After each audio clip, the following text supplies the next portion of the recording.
Vikram, what is it like to go into an arena where literally you have 500 million people streaming and 500 million watching the broadcasts of these matches and then winning?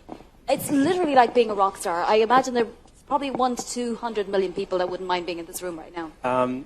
Firstly, thank you for inviting me. Thank you for allowing me the opportunity to come and speak with you all.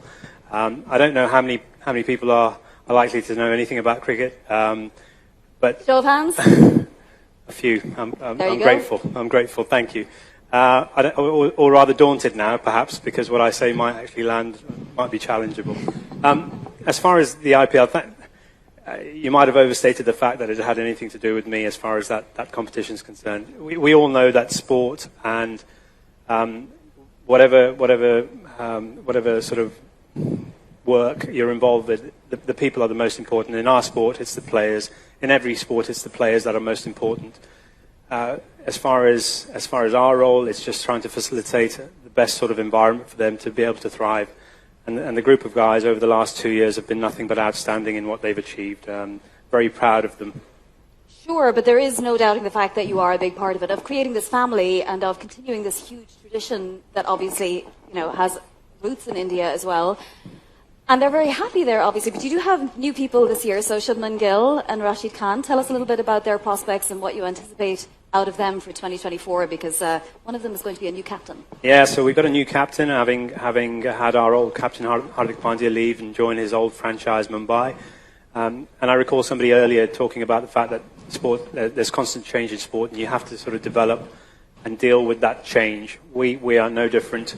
What I really enjoyed about, and I looked at that video, what I really enjoyed about watching that video, and I'll come on to the point about Rashid Khan, was actually the opportunity that sport offers, and certainly our sport, the sport I've been involved with, offers to sort of unify people of different cultures, different backgrounds. You'd have seen what's really important to us within our group in sharing the sort of festivals.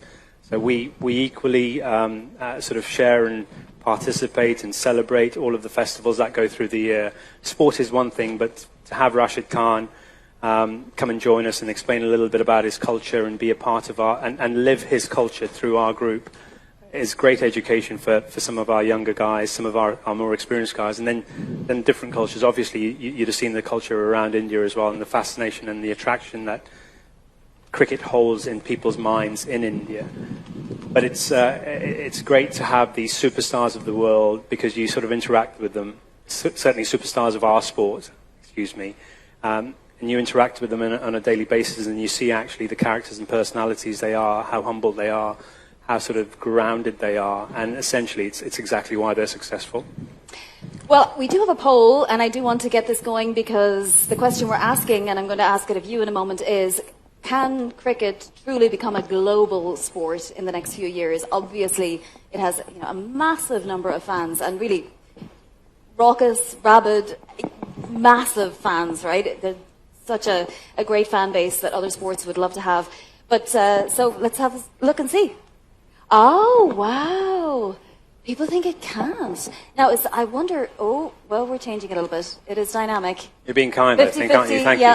Well, I think it's the influence of having you here and seeing just how much influence you would have over the sport and, people like you. But can it become a truly global sport? I mean, I saw literally a pickup game with some kids in the old district of Dubai just the other day, and they were having a great time. It's in Ireland, of all places, doing pretty well.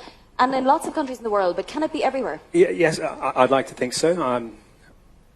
What we've seen in the recent past is the growth in the game as far as the associate levels. Saudi Arabia themselves have an association with the associate cricket. They're a member of the Asian Cricket Council. They're involved in that. So you have got teams within the Middle East itself. UAE have played in World Cups.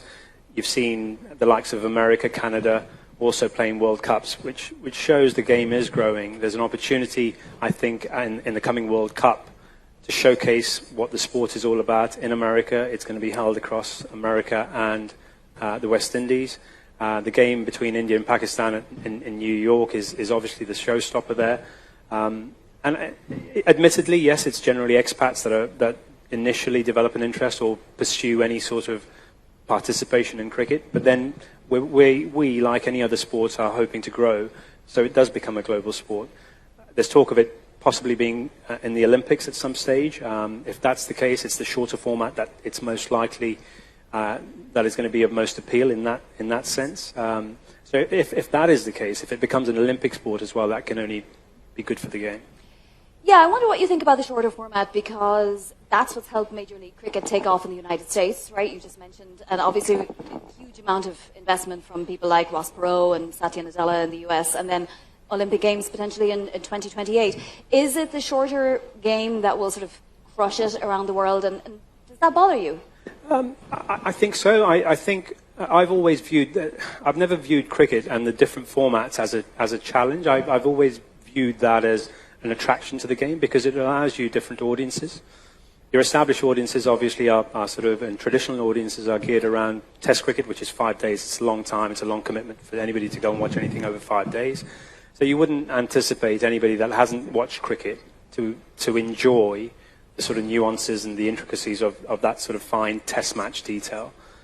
But actually, what we're looking for is to be entertaining, to attract crowds, attract new audiences. And I think the shorter format lends itself to that. It is shorter. There is a winner and a loser, so therefore you've got some sort of decisiveness in that.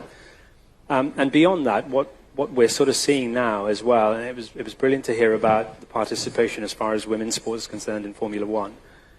The growth of the women's game in cricket as well is fascinating, and I think that it's got some real opportunity to grow, to create new audiences. So the multi-format options in sport, I don't know of other sports that can offer different, quite distinct formats and hopefully attract new audiences in each of those formats.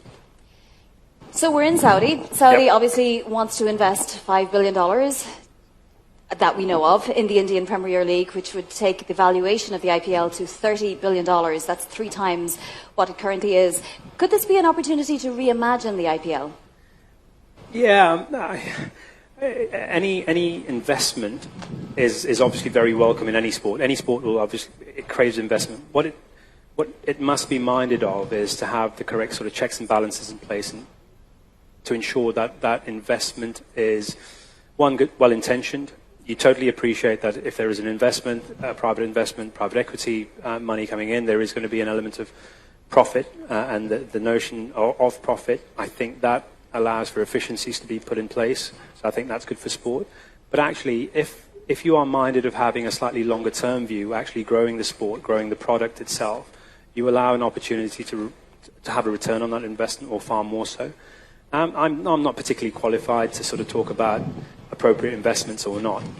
What I can say is my experience of private equity in a traditional sport like cricket has been quite brilliant, simply for the fact that actually it has brought that sort of professional angle to the game. It has entirely been minded of growing the game, growing the franchise, growing and going about it in what I would say is an appropriate way to develop cricketers. So if your intentions are good and you intend to be in it for the long run, I think there's sort of mutual benefit in terms of profit as well as actually growing the game. I suppose the other possibility is that Saudi could actually try to start its own league, right? Is that even a possibility? Yeah, the difficulty with that is finding window, the calendar. Earlier we were talking about the number of Grand Prix Formula One has. The calendar, as far as cricket is concerned, is so congested that it's difficult to find slots. That's not to say that it's not possible. It would make things just a little harder, and therefore perhaps take longer for it to have the success that established infrastructures have in place, where, for example, your test playing nations, your full member states like South Africa, India, Pakistan, they've got a culture around the sport itself. But that's not to say it's not possible at all. Far from it. How long does it take to build something like that? Because I think that is sort of the destination for many countries when they're thinking about a particular sport. Yeah, that's a very good question. I mean, you think of actually, I say India is an established market, but the very fact that the IPL, the biggest franchise competition, the biggest league in the world, has only been around for just over 15 years. Yeah. Shows that it is possible to accelerate that process. But I'd come back to the point that in my mind, it needs to have the infrastructure in place to be able to accelerate it. I think there's plenty of opportunities otherwise as well, though. Would you ideally want that bigger tournament as your sort of first outing, your first hit into the game. Probably not. It's much better to develop the game slowly and actually get to a point where, to some extent, the game grows organically, it develops interest, develops participation, and then it can present itself as an opportunity. You could accelerate it by actually having players. It's interesting to see how the sort of Saudi football situation has progressed quite quickly, and that's by having some of the best players and the best names in the world come and be part of that league. And I assume there is an opportunity, or there could be an opportunity potentially to sort of accelerate the process in that sense. Do you have any players in mind that might do well for Saudi? Well, the point is India is the biggest market. Yeah. Indian players, therefore, are the biggest attraction. And at the moment, Indian players are restricted from playing in any other leagues other than the Indian Premier League. So if that was to change, I think that might be a possibility for any other competition to grow. That said, you can totally understand why actually the Indian League and the BCCI and everybody might want to retain the primacy of the Indian Premier League to make it the premier product in the world. Well, exactly. How much of a threat is that, the fact that the ban on playing internationally might be overturned at some point? Is it something that teams are actively in discussions about and talking to each other about? I think it's an ongoing conversations, but I couldn't tell you whether there are discussions. It's probably above my pay grade, that. But no, I just mean in terms of a threat to your own teams. No, I don't think it's a threat to our teams particularly. As you pointed out, the Premier League and in India, it holds the attention of the subcontinent, the entire subcontinent, and at the moment, that is the sort of best opportunity for players to display their talent, showcase their talent. It is the biggest market, so as we're sort of speaking now, I don't think that's a particular threat. And just on that point, can I say we're very lucky because we have Vikram over a whole subcontinent today, because this is the first day of the last camp before the season starts, and he chose to be here with us instead of at the camp. Which well, where else would I be? I mean, you'll get into trouble for.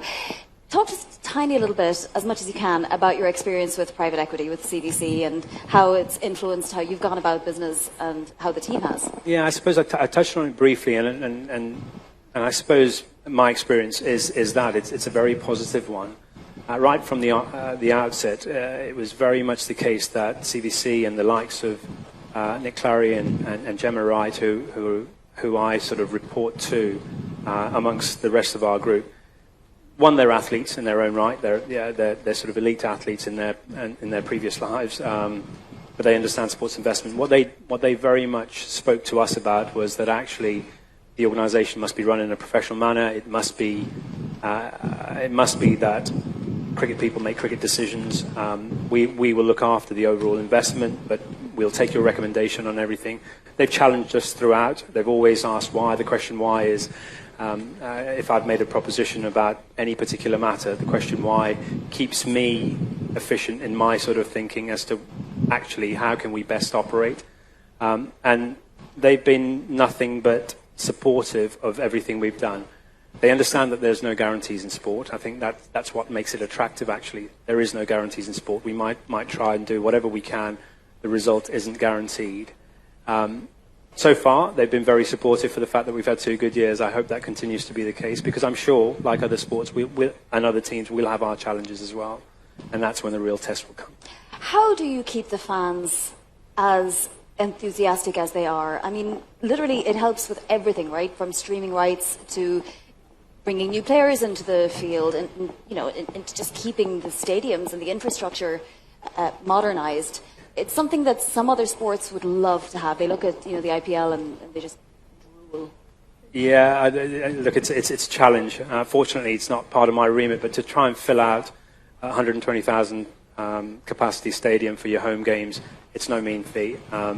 They do a great job, and I think we learn from other sports. We look across other sports and how they manage things to make it an experience from start to finish. American sports is something that I know our team looks at to sort of say, well, actually, the whole day is an event in itself, not just the actual game. We try and play some good cricket to keep the fans engaged. We try and do that, of course, but actually the whole day is what we're sort of governed around. The point around sort of social media and our presence on social media, we're constantly trying to grow that, but we have a team in place to do all of that as well. And again, it's a credit to CVC that they've insisted that we have professionals in place for each and one of those responsibilities, and they're sort of well looked after. Other than that, we're really lucky to have a sort of really engaged fan base. You could talk about cricket to absolutely anybody in India. They'll be an expert on the matter. We're out of time, but I do have to ask you for a brief word for all the cricket fans out there of what you're going to do on March 24th, because it's coming up quickly and you're going to be facing your previous team captain, Hardik Pandya. Yeah, you couldn't have written a better script, really, could you? So for those that aren't aware, we had a change in captaincy. Hardik Pandya, who was our captain for the first 2 years, having won the first year and come runners-up in the second year, he's moved back to his old franchise, and just as you might coincidentally expect, our first game is, of course, against Mumbai Indians. That's a bit of planning for you. So we'll have that's an important game for us. It's an important game. You know, you want to start the competition well. Really excited about it all. Really excited about the competition, as is the case at the start of any tournament. It's an exciting time, but we're entirely aware that we've got a lot of work to do as well. So congenial, cricket, and there's nothing that can't be solved over a cup of tea, right? No. Vikram, thank you so much for joining us today and for all your intelligence on the sport. Thank you. Thank you.